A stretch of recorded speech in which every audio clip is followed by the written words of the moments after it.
So this is the third time with Jamal Murray's game winner. Third time since 2000 that an NBA playoff game was won on a buzzer beater when the team was down 20. We had one from Luka, and then there's one from like Robert Horry 20 years ago. This was an incredible start for the Lakers. It's exactly what you'd want after D'Angelo Russell continuing these bad numbers against Denver last year and a bad game one. But I think a lot of times with him, people will be like, oh, he made a bunch of shots. He played a great game. And I always feel like there's these other parts to it. But as far as the shooting is concerned, he's 5 for 5 on threes to get this one going. His confidence there. You're always going to move a little bit better when your shot's going down. Your defense can be very related to your offensive output. AD's hitting everything. They had one stretch where the Lakers made 10 of 11 threes. But as I was looking at the score and watching these things happen, I go, okay, so Russell's on fire. But we're talking about like a 38-37 game. AD's still cooking. All right, but it's like 49-39. Like, shouldn't it be more here? Then looking at some of the numbers here at the half, you're like, Jokic is 3 of 5. He's taken 5 in total shots. Murray's 2 of 10. Murray ended up missing 16 of his first 19 shots that he took.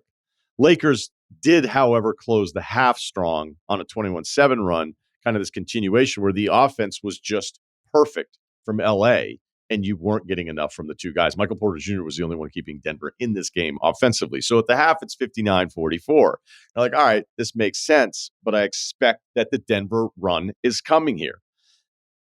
And it actually got worse for Denver. Okay, I want to really dig into some stuff that happened here with LeBron in the third quarter that I love, real basketball nerd stuff. Because I don't always notice this stuff right away. Sometimes I have to watch it over, but it was something that Reggie Miller and Jamal Crawford were talking about in the broadcast. It was like during halftime, LeBron and AD went through different pick and roll scenarios and how they wanted to play this. So LeBron basically becomes the point guard for the second half of this game. And it was brilliant. So LeBron wants, because Jokic is on an AD, he just wants to get AD coming up, setting the screen, two-man game. And they wanted it where there was only one of the Lakers player offensively stuck in the corner with the other two away.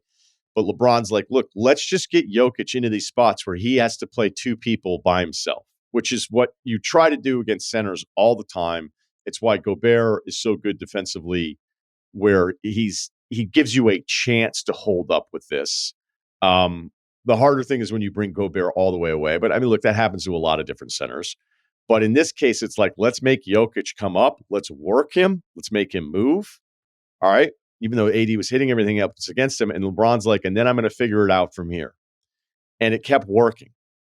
And then Denver calls a timeout because they're like, all right, we're getting burnt on our coverage here. So Denver comes out of the timeout. Now Aaron Gordon is on AD. And then Jokic is on Rui because they wanted to get him out of that action. LeBron sees it immediately. AD goes to set up the way they've been doing it. And AD is like, no, you now need to go out into the corner. And Rui now needs to come up and set this again to get Jokic back in the action, which I think was always the main concern prior to last year with Denver, where, look, Jokic is better defensively than I would say the Embiid terrorists would want you to believe. You're just going to have to take my word for it. There's some defensive numbers that have him like off the charts amazing, which I would say, I'm not quite sure about that. But like, really the only thing we're asking is like, be positioned, be in the right position, know the help rules, like a lot of the simple stuff here. He's not going to be as physically as imposing. He's not going to make you think twice about finishing at the rim like some of the other bigger guys, more athletic guys at the rim. But asking Jokic in this spot to try to cover two guys, and one of those guys is LeBron, where he knows if you're shading away to the big who's rolling, he's just going to work you going down the lane on these drives because his body is still so big in comparison to trying to like cut off LeBron. Even at this age, it doesn't happen. Once he gets any momentum going towards the hoop, it doesn't matter. It doesn't matter how old he is. That's how great it is. So then Denver's kind of like, all right, wait, we just changed the defensive assignment. So now we have to figure out a way to like get back to this.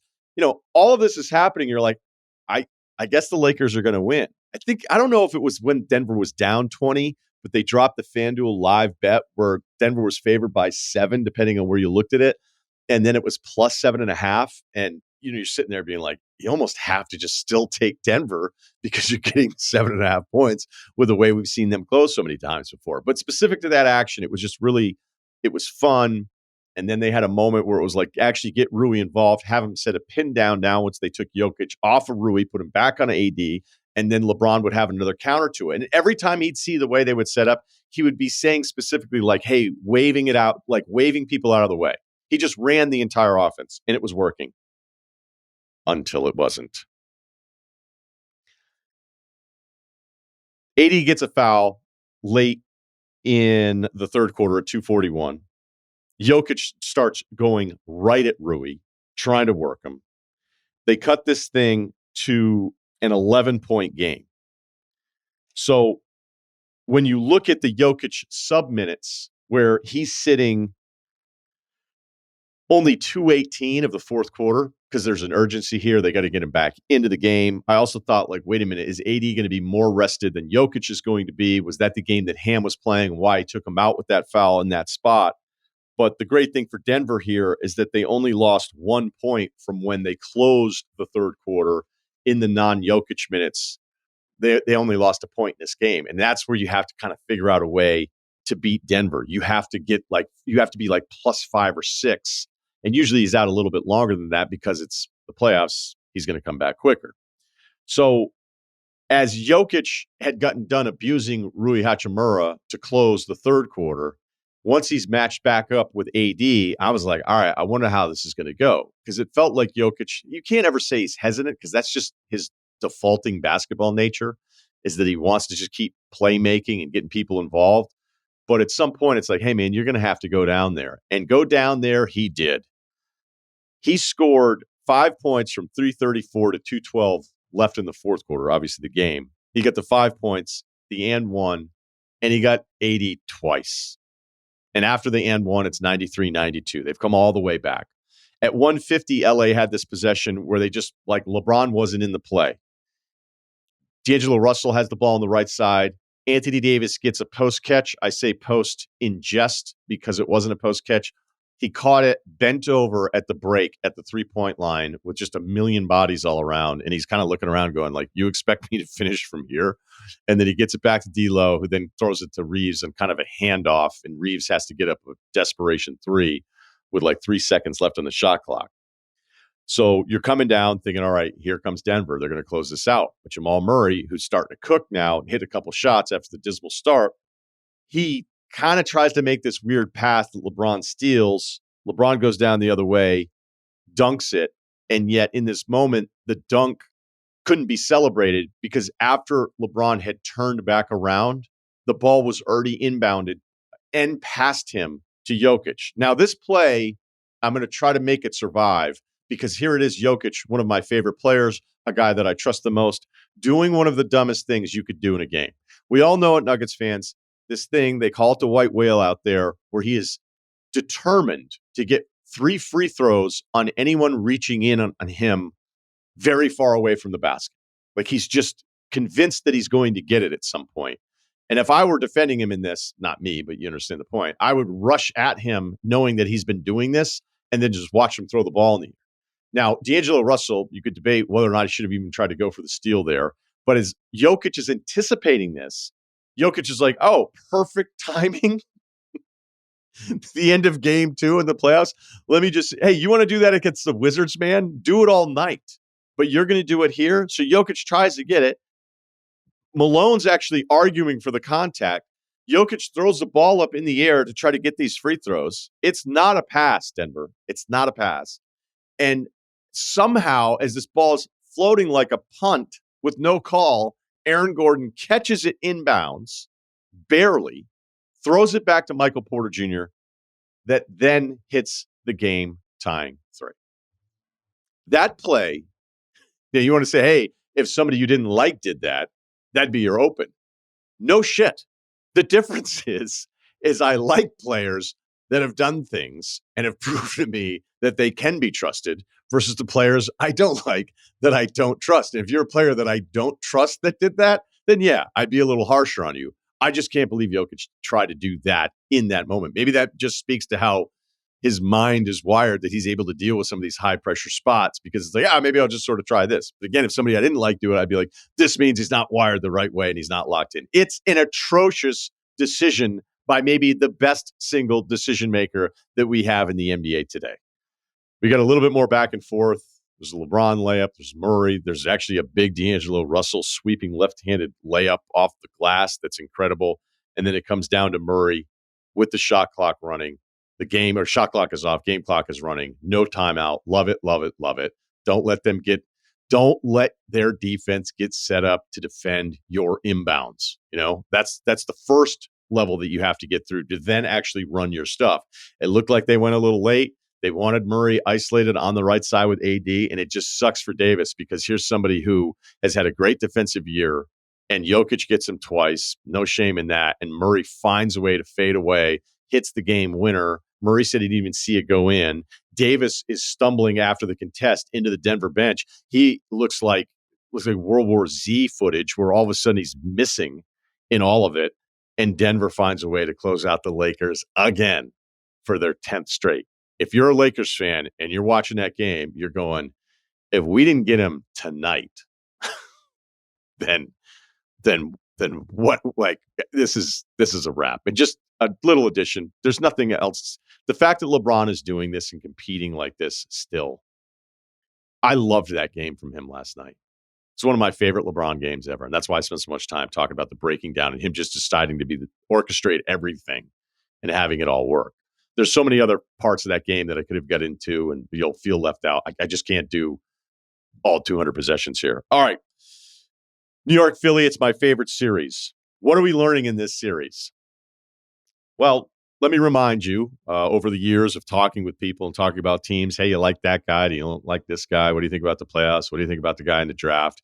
There has been one very consistent thing, and that is there are a lot of NBA GMs. I wouldn't say it's all of them that I've ever talked to, but a lot of them that just have a very strict religion of no small guards.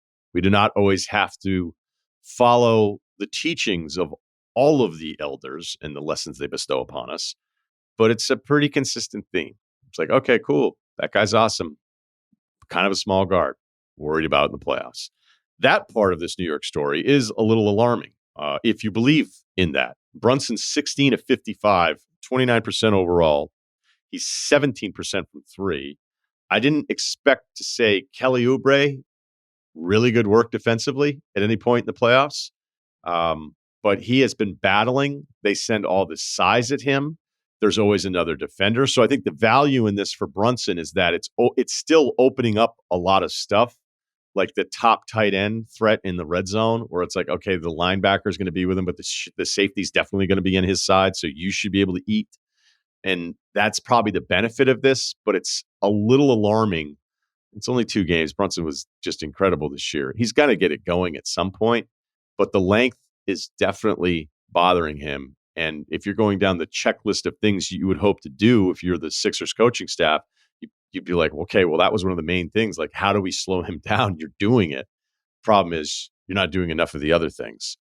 So another constant theme here for the Sixers, I'm sure you've heard this one before, Philadelphia, no third guy. Where's the third guy? Maxi shot making, he's putting him in a very, very short list of like special shot makers in the league. Embiid somehow lumbering around out there is still putting up these big numbers because of the touch and his shooting. But I was looking for it. I'd said it on Sunday's pod with Bill. I go, if you're New York, you've got to make Embiid come up. You've got to make him move. Same way Lakers are making Jokic work a lot in that third quarter and those other LeBron possessions where he was running everything. I saw New York look for this early, but you can't just blow out everything that you're trying to do in your offense saying, hey, we're just going to run 100 pick and rolls where we want Embiid to show and just try to wear him out. I mean, there's certain things in basketball where it's like, hey, we're going to double team this all the time. We're going to like, it doesn't always just happen based on what you want to try to exploit or what your preference is. But in this case, I was seeing some of those things. I don't know if that had any impact on Embiid wearing him out, but I think that's still there. And there was a play in the second half where Hart came off a screen and was almost waiting for Embiid, and Embiid didn't even move. And then the shot was right there. So if I'm the Knicks, I'm like, we need to go back and look at the tape and see that he's not coming up and tell our guys, you can probably go into this with a little bit more confidence because he's just not able to move, despite the fact he's still putting up these incredible numbers. Let's get to the end. It's 101-96. Kyle Lowry's at the line. Did you see some of those highlights from the Kyle Highlight Factory last night? When I talked about him, that I said somebody should pay me to have to watch it, somebody Venmoed me $5 this week and said Kyle Lowry. I appreciate it. To that person, I'll probably send it back, though. Things are going all right. So 101-96, Lowry's made the first free throw, misses the second. Come down, Brunson with 27 seconds left. Again, there's 45 seconds left on the clock at 101-96. Brunson's taken the shot down 5 with 27 seconds left. You're not going to lose this game. You don't lose this game. So Brunson hits the 3. But to lose, you have to turn it over, give him an offensive rebound, and let DiVincenzo hit his second, hit the second of the 2 3-point attempts, because that's what happens. They inbound it. Maxi's down. They get the ball. DiVincenzo misses. Offensive rebound. DiVincenzo again. Essentially a game-winning 3. I know that there's some timeout controversy on this one. I've seen the screen grabs, the stills, the whole thing, where they were trying to get a timeout on the inbounds and Nurse didn't see it. Nobody saw him, or he said he saw me but didn't listen. Also when Maxi's on the ground, but I don't know if at the point Nurse is asking for the timeout, that's perfectly lined up to like when Maxi still has the possession. I would say this, hey, the most important thing at that point is inbounding, so don't let them have 2 on your only option that you're inbounding to. And that's basically what happened. As Lowry's on the baseline, he kind of like leads Maxi a little bit, but there was no real other option brought up. So it ends up being 2 on the only option to inbound. And I don't know if that's a mistake. I don't know if that's the frenzy of all of these things happening. I think that's why coaches lose their fucking minds. I always think basketball coaches are crazier than football coaches. Football coaches, think about it. You can be mad, but you can watch what's happening, not like what's happening. And then you get kind of a break with your group to go back and look at pictures and dissect all these things. You know, it's very research-based. Basketball happens so fast. Imagine if after an offensive possession, half the coaching staff would sit there and be like, okay, let's look at the overheads here. What do we got on the all 10s? You'd have a chance to reset and then go, all right, well, in another 10 minutes to 15 minutes, let's come out and try to do these things. Basketball, you can't do. So there's all of these things happening that you think you're in control of, but you're not in control of. And even looking at the Jokic play from last night that I'm obsessed with, there's all these other things that happen in that where you're like, hey, can you believe the guy did this? Or can you believe this guy didn't do this? Or did you notice this guy in that play? There'll be things from that Denver-LA close that I still haven't seen, even though I've watched the end of it a bunch of times this morning. So if you're Nick Nurse and you're anyone on the Sixers, you're replaying all of these things, kind of thinking you got screwed. But I could also watch the same things going, yeah, but you could have done this better, or Brunson misses, or you get the defensive rebound, or DiVincenzo misses the second one, or Lowry hits the second free throw. And that's where, after the game, there were 2 things that happened. One I didn't like, and one that I did like. It would not be a Daryl Morey-run organization without some excessive bitching about the officiating after a loss that's pretty much on you. We've covered that before, historically. But I did like Embiid's quote. Do you want it? Do you want me to give you the full scope? I don't think it's guaranteed here, which against the Pacers worked, against the Cavs. The Cavs ones bothered me a little bit more because I was working at ESPN at that point, and I was like, why does he just keep saying this stuff as LeBron found a way to march through the Pistons? But after the game, Embiid said this: we should be ahead 2-0. We're good. We're going to win this series. We're going to win this. We know what we got to fix, and we did a better job today, so we're going to fix it. We are the better team. We're going to keep fighting. Now, to give it full context, watching the video, he wasn't outrageously egotistical with this. I think this is a frustrated guy going through his own physical challenges, just talking himself into this, talking himself up, and trying to talk his team up as the leader. The problem is, I have no problem with saying any of that stuff. I just don't. And I don't think he's really, I really don't think he's one of those guys that's just like saying it to say it.